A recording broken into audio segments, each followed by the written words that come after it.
கனி தரும் காலம் அன்றோ, இனியும் தாமதமே.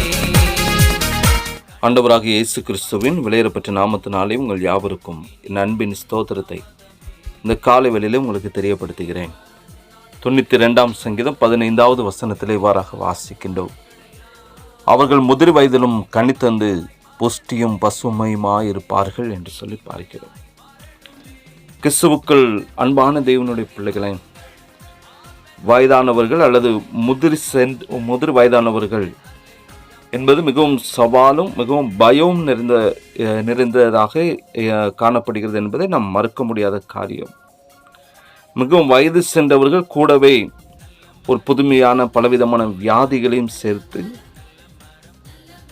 நாட்களே அநேகர் தங்களுடைய வாழ்க்கையை திக்குமுக்காடி கொண்டு என்ன செய்வதென்று தெரியாமல் இந்த பூமிக்குரிய வாழ்க்கையில் வாழ்ந்து கொண்டிருக்கிறார்கள். மிக முக்கியமாக ஏராளமான குடும்பங்களில் நான் பார்க்கிறதான காரியம் என்னவென்றால், ஒருவேளை வயதான பிற்பாடு தங்களுடைய பிள்ளைகள் வெளியூர்கள் எங்கேயாவது வசிப்பார்கள், அல்லது உள்நாட்டில் காணப்பட்டாலும் தங்களுடைய இருக்கிறதான அந்த ஊர்களில் காணப்பட்டாலும் பெற்றோர்களை வயதானவர்களை பார்ப்பதற்கு தயங்கும் பிள்ளைகள். இதனால் வயதானவர்கள் முதியோர் இல்லத்தை நாட வேண்டிய கட்டாயத்திற்குள்ளாக தள்ளப்படுகிறார்கள். பிள்ளைகளை பெற்று வளர்த்து ஆளாக்கிய பெற்றோரை பராமரிப்பதற்கு ஆள் பற்றாக்குறை தான் இன்று பெரிய குறைபாடாய் காணப்படுகிறது.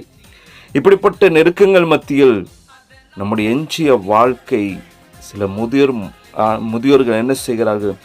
மிகவும் மனக்கசப்போடு கூட மிகவும் அழுகியும் கண்ணீரோடும் வேதனையோடும் துன்பத்தோடும் அவர்கள் வாழ்ந்து கொண்டிருக்கிறார்கள். ஆனால் சிலரோ அவர்களும் சந்தோஷமாக வாழ்கிறார்கள். கூட இருக்கிறவர்களையும் வயதானவர்களையும் பார்த்து சந்தோஷப்பட்டு தங்கள் வாழ்க்கையை கழித்து கொண்டிருக்கிறார்கள். முதிர் வயதிலும் நம்மால் தேவனுக்கும் பிறருக்கும் பயனுள்ள ஒரு வாழ்க்கை வாழ முடியும் என்பதை நம்மால் நாட்களை ஏற்றுக்கொள்ள முடிகிறதா என்று நாட்களை சிந்தித்து பார்க்க வேண்டும்.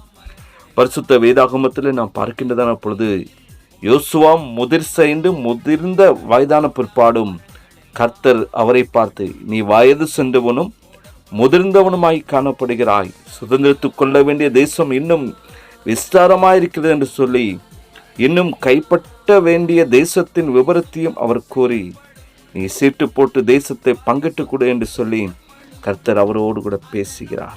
யோசுவா முதிர் வயதாகிவிட்டதை அறிந்தும் கர்த்தர் அவரிடம் மென்மேலுமாய் மீண்டும் மீண்டும் பொறுப்பை கொடுத்தார் என்றால், அவரது முதிர் வயது தேவனுடைய கட்டளையை நிறைவேற்ற பலவீனப்பட்டு போனாலும் போகவே இல்லை. அது மாத்திரமல்லாமல் தேவனுடைய சித்தத்தை நிறைவேற்ற வயது ஒரு தடையில்லை என்பதையும் இங்கே நாம் புரிந்து கொள்ள வேண்டும். எகிப்திலிருந்து புறப்பட்டவர்கள் கானானுக்குள் சென்றடைந்தது 2 பேர் மாத்திரம்தான். அதில் ஒருவர் இந்த யோசுவா. மீதி பேர் அடுத்து வந்த சந்ததியராய் காணப்படுகிறார்கள். தன் பொறுப்பை நிறைவேற்றி முடித்த யோசுவா கர்த்தரை சேவிக்கும்படி ஜனங்களை ஊக்குவிப்பதை நாம் பரிசுத்த வேதாகமத்தில் நாம் பார்க்கிறோம். யோசுவா மரிக்கும்போது அவருக்கு 110 வயது, நீண்ட ஆயுசு, முதிர் வயது, ஆசீர்வாதமான ஒரு வாழ்க்கை. இஸ்ரவேலரை மாத்திரமல்ல, தன் குடும்பத்தில் காணப்பட்டவர்களையும் கர்த்தரை சேவிப்பதில் தன் முதிர் வயது வரைக்கும் உறுதிப்படுத்திய உத்தமனான ஒரு மனுஷன். தன்னுடைய தலைமைத்துவம் மிகவும் அருமையாக காணப்பட்டது என்று சொல்லி பார்க்கிறோம். முதிர் வயதிலும் கனித்தந்து தேவனை மகிமைப்படுத்த யோசுவாவுக்கு ஊன்றுகோலாய் காணப்பட்டது என்ன என்று சொன்னால், அவர் முதலாவது நாம் யோசுவாவை ஒரு யுத்த வீரராக நாம் பார்க்கிறோம். அது மாத்திரமல்ல, மோசையோடு கூடவே இருந்ததும் மாத்திரமல்லாமல் ஆசரிப்பு கூடாரத்தை விட்டு பிரியாதவராக இந்த யோசுவா காணப்பட்டார். அப்படினாலே முதிர் வயதின் கனி கொடுக்கும் ஒரு வாழ்க்கை வாழ ஆரம்பிப்பது என்று நான் பார்க்கிறதான பொழுது அவருடைய அந்த இளமை காலத்திலிருந்து தான் அது ஆரம்பமாகிறது. சிறு வயதிலே, வாலிப வயதில் அல்லது கொஞ்சம் வயது பெரியவரான பிற்பாடு எப்படியெல்லாம் அந்த பூமிக்குரிய வாழ்க்கையில் வாழ்கிறோமோ, கர்த்தருக்கு பிரியமாக நாம் வாழ்ந்து அவருடைய சித்தம் செய்கிறோமோ, அதுதான் முதிர் வயதிலே அது வெளிப்படும்.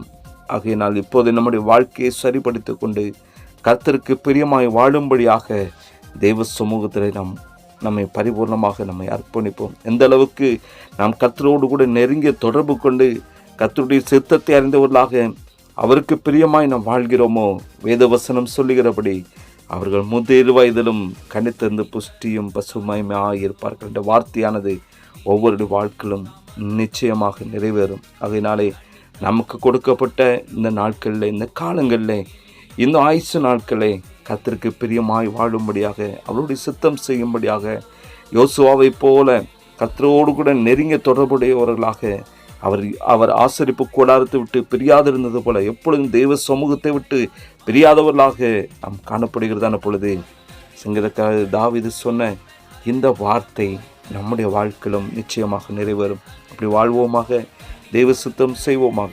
தேவனுடைய கருத்தில் நம்மை அர்ப்பணிப்போம். ஜெபிக்கலாமா? எங்கள் அன்பின் தேவனே, இந்த நல்ல காலை வேலைக்காக நன்றி கொடு துதிக்கிற ராஜா, அம்மை ஸ்தோத்திரிக்கிற ஆண்டவரே, எங்களுக்கு நீர் தந்த இந்த ஆயுசு நாட்களுக்காக நாங்கள் நமக்கு நன்றி செலுத்துகிறோம்.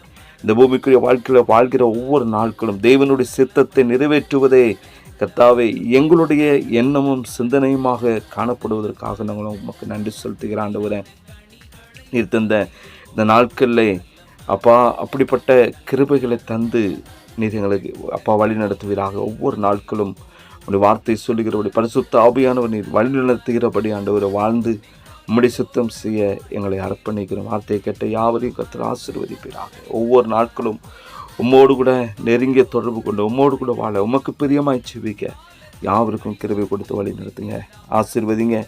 இயேசுவின் நாமத்தில் ஜெபிக்கிறோம் நல்ல பிதாவே. ஆமென், ஆமென். பலன் கொடுக்கும் அதனால் போய்